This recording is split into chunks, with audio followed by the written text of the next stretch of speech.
killed early on in the Nazi invasion. She ran into the woods and she was found by some soldiers. She was pinned down and abused by quite a few of them. Then she was sent to a concentration camp for a time, and not far from there was a munitions camp. So she was transferred there to make bullets and weapons for those people, the Nazis that had killed her family, that had abused her. She's an attractive young lady, and some of the guards said, hey, let's take her off the line. She keeps fainting, she's weak, and let's make her a housekeeper for one of the generals. And so Irina went to this general's house out in the forest, and she would go to town to get the supplies and run the household. And she came across some Jewish men and women that were hiding.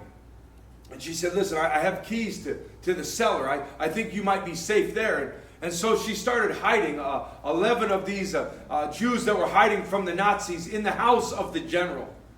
Can you imagine the anxiety? Can you imagine the dread of saving their life? And then to make matters worse, a baby was born. And so now she's got to hide a crying baby. The general would go out in the day, and then that whole group would come through the house, and she got all of her housework done real fast, and all the food cooked real fast. And she had this whole team, and then they'd hide when he was coming back, and how tense that must have been. And after about a year, he found out that there was people hiding in his house. He was going to have her and them all exterminated. She said, please, I'll do anything. He said, anything? Anything. Be my mistress. So then she became his mistress, and he would abuse her every day.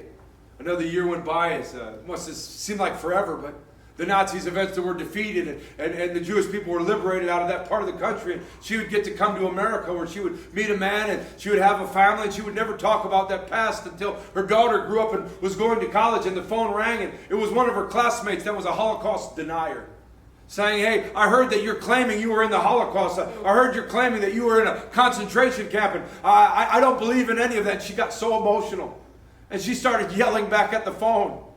And she said, I've been quiet about this for too long. And so she wrote a book about all of her experiences. She spent the rest of her life traveling place after place, saying, this should never have happened. But what a terrible tragedy it was to her. I suffered it in the forest at these men. I was abused for a year by a general. I was terrified every night for years. And you're saying it didn't happen.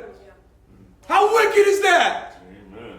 I was hospitable to my own peril to save a little baby. And by the way, the baby grew up and lived a good life. And I think he's still alive today, testifying and talking about the goodness and the kindness and the hospitality. We complain if we got to drive a little extra to pick somebody up or drop somebody off. This lady was abused every night so these other people could live. I hope that we have a sense that we've been given something great so that many can be saved. In Revelation chapter 7, it says there's a great multitude. People from every tribe, every tongue are around the throne of God. You and I could never be so prejudiced against other people, because God has called us to love the stranger. He's called us to love the one that can't really love us back. Esther stood up to save her people. In Acts chapter 2, it says daily they're being added to the church.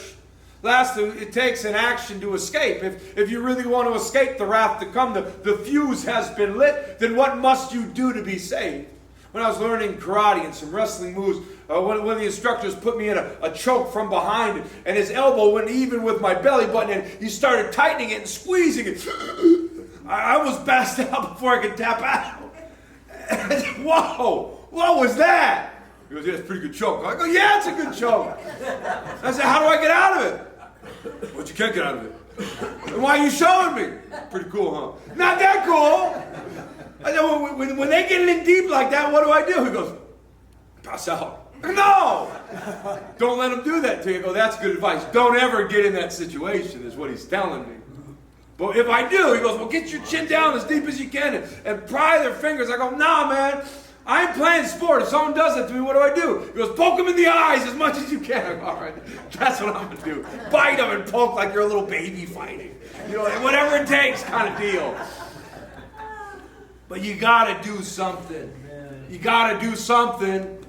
James chapter